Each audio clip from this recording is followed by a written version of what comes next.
Well, Jack Osbourne, thank you so much for taking the time to join us. And it seems like you're handling quarantine quite well. Kelly posted the sweetest reunion video of you guys finally getting to hug. How long had it been and how meaningful was that moment? We'd seen each other because she lives up the street, so we've been going for walks and stuff. There just hasn't been any physical contact. So that was nice to have a bit of a hug, Yeah, So, some of us haven't hugged someone in a while, so it's been just nice to see. yeah, I haven't hugged my parents since like March. We know you and your dad are both taking special precautions during this time, so how are you doing health-wise, and when was the last time you were all able to see each other? Health-wise, I'm doing fine. Just kind of hanging in there, waiting for this storm to be over. Although, who knows how long that could be. Dad is doing well. He is very much hunkered down. Yeah, I guess we're all doing what everyone's doing. It's just stay home, don't see anyone that you're not really quarantining with. So it's just weird. It's just like I kind of have these moments of like, is this really happening? Yeah, day by day, for sure. So who is all in your stay-home squad? We know your daughter recently celebrated a birthday recently. That was so nice to see. Is everyone all together? Yeah, so I've got, my girls go between my house and their mums. My girlfriend's been here, and then one of my very good friends has been staying with me for a while. So, he's been here. So it hasn't been, I'm very lucky to where I haven't been totally isolated and alone. And I think the upside of the girls going between my house and their mums is like it's a new setting every 2 days, so they're not going totally stir crazy. Are you guys sharing homeschooling duties? How is that going? I know a lot of parents have felt pressure with that these days. It's really it's very strenuous. Yes, we have, and it's just tough. It's I have the utmost respect for teachers because I've learned through quarantine that I'm a terrible school teacher to an 8-year-old and a 4-year-old.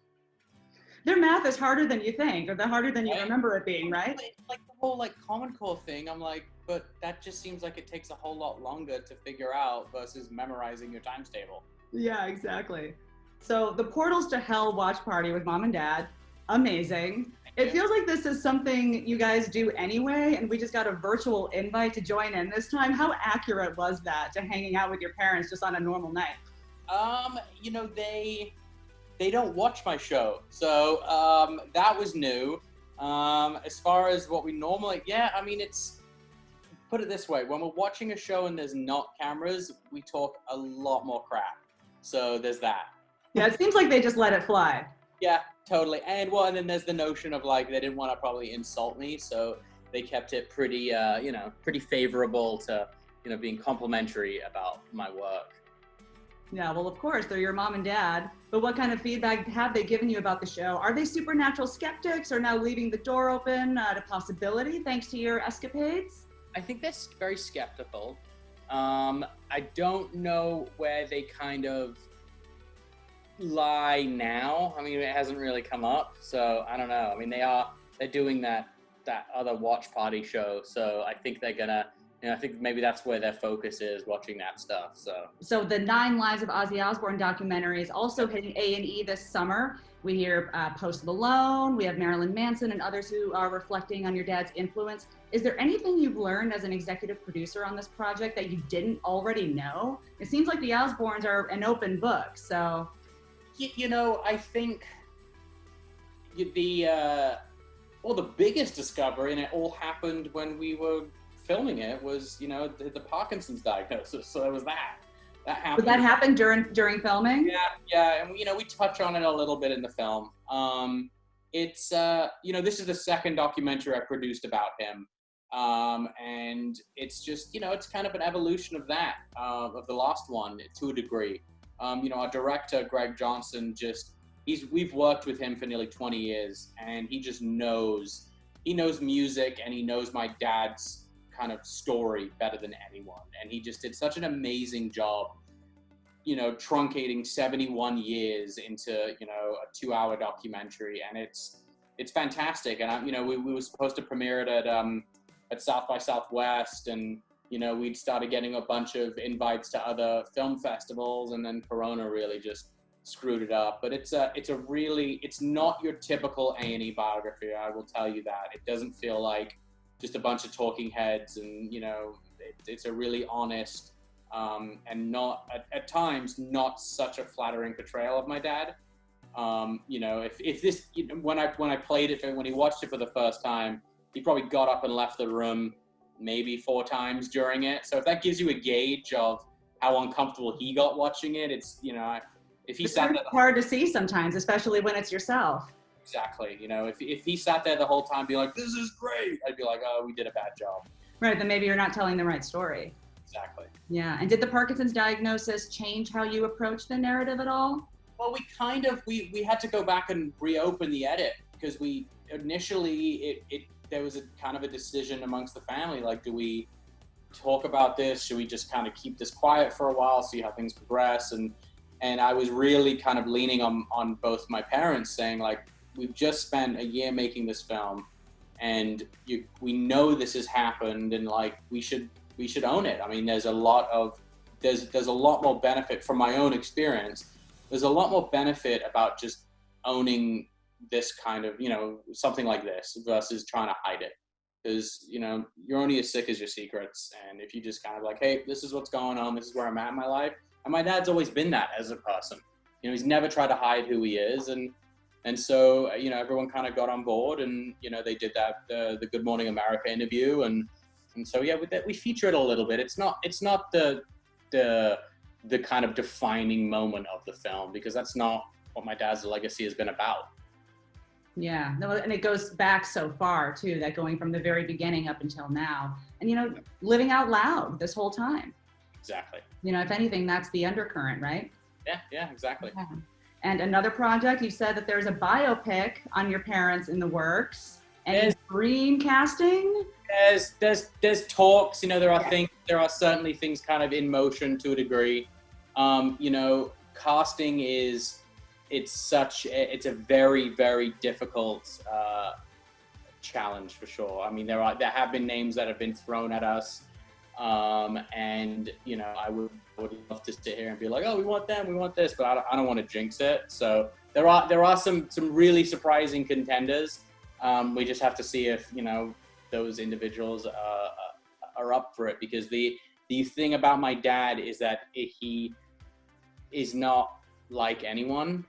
So it's going to be really hard for someone to portray him. I mean, even as far as like body language and the way he talks and the way he carries himself, and and the time span in which I want to set the biopic is my dad goes through like 10 different looks, and and he expands and contracts. And what's the age range we're looking at? We're looking at early on, right? Yeah, it's going to be late 70s to mid 90s. Yeah, so about 20 years or so. So maybe age in 20s to 40s, and yeah, you're gonna have to find the right person. I know Sharon said that maybe an unknown, but would you like to see a famous face? Listen, I think we're totally open to anything. We just got to see, but like I said, it's such early stages, and these things take so long. I mean, like it took Elton John like 15 years to make his Rocket Man. So I could be having this conversation so prematurely, but we'll see. I'm hoping, that it doesn't take 15 years. So yeah, fingers crossed. Well, we can't wait to see it, and tune into an all new episode of Portals to Hell Thursday night on the Travel Channel. Tell us what awaits. Palmer's House is like the craziest episode. We had some really cool stuff happen here. My friend, and Katrina and I's friend, Michelle Ballinger, came, and she's we call her the psychic bloodhound, because she normally does psychic sweeps blindfolded, and we don't tell her where she is. And she comes, and it was a really weird place. Where is it? Okay, so it's in a place called Red Boiling Springs, Tennessee. And it used to be like this luxury resort. Like, I guess in the early 1900s, there was like a big fad for going to like natural hot springs and, places that had like mineral wells and things, because they thought that would cure your ailments. So this place was like a booming town for its hot springs. And then the hot springs were killing people because they had too many toxic minerals in. So the place shuts down, and then a cult moved in at one point. And they were like doing weird culty things, and the town essentially forced them out, and then it turned into what is now like a motel kind of bed and breakfast, but it's / antique shop. In every room, on every table is just antiques for sale, so it's kind of creepy.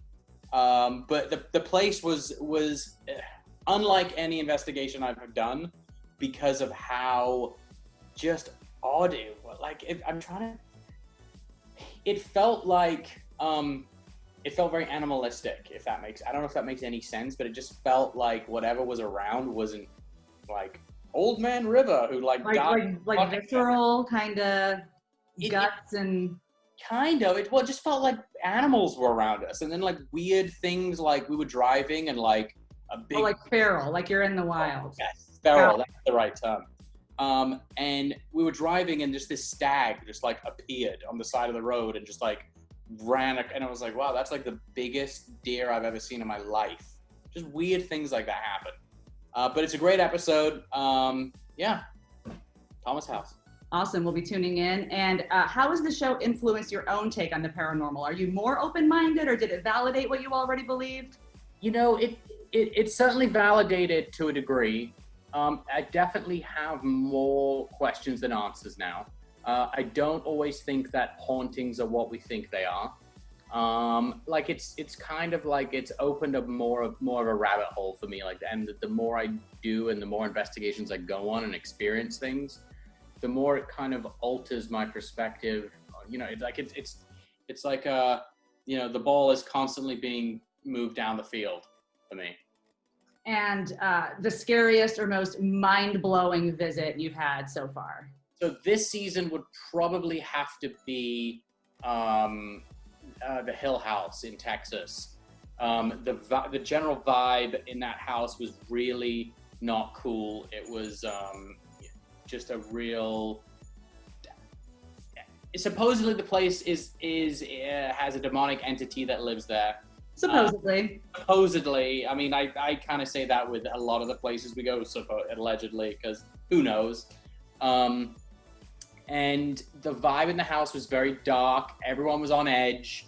It was just that feeling of like, let's just get this done and get out of here, because the crew and the witnesses just felt off and gross. And right as we were about to finish, we heard the loudest like bang against the wall, like to the point where like our cameraman like tried to hide inside it. He was just like, he dove towards me and like moved me in front of like, and this is the guy supposed to be filming it, and he's like hiding behind me. Like, you're the human shield. Yeah.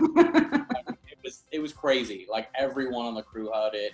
There was no one in the room where the bang came from. We couldn't figure out what made the bang. I mean, it was intense. Had you ever experienced a ghostly type of vision before this? I mean, you see things out the corner of your eye a lot, and you know, so that I'm constantly having like, okay, was that my imagination? Is that like the light being shone in my eye and it's kind of, you know, messing with my vision? I've never witnessed like the full straight up on an investigation, I should say. I've been having weird stuff at my house lately. Like what? So since August, my girlfriend has been waking up seeing, she saw a young girl stood in my room, which wasn't one of my children, and a woman stood in the room, and then the woman kind of like wispily disappears. And then I've seen like a cloaked figure stood at the end of my bed. I woke up recently and it felt like someone tugged my foot. And then a few weeks ago, I woke up and saw a woman and a shadow figure like looking, like leaning over me while I was laying in bed, and like terrified me. I'd say that's an experience. Yeah, that counts. I've been having some really intense stuff at my house, arguably more intense than on the investigations we've been going on, and I don't know what the hell's going on. I'm like calling my psychic friends being like, is this normal? Like, can you fix this? I didn't sign up for this. Like, yeah. Is this a new house? When did you move in? My house, I first got this place in 2014, so it's a brand new house. A few years then. Yeah, but it's a brand new house. I mean, it was like there was a house here that bulldozed and rebuilt this on.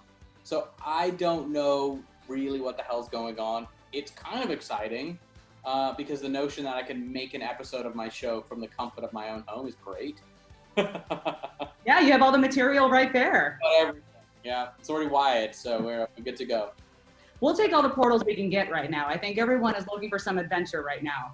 Any way to get out of your house. I'll listen, if a portal of hell opened up in my house right now, I'd be stoked. I'd be like, great, I get to go somewhere else.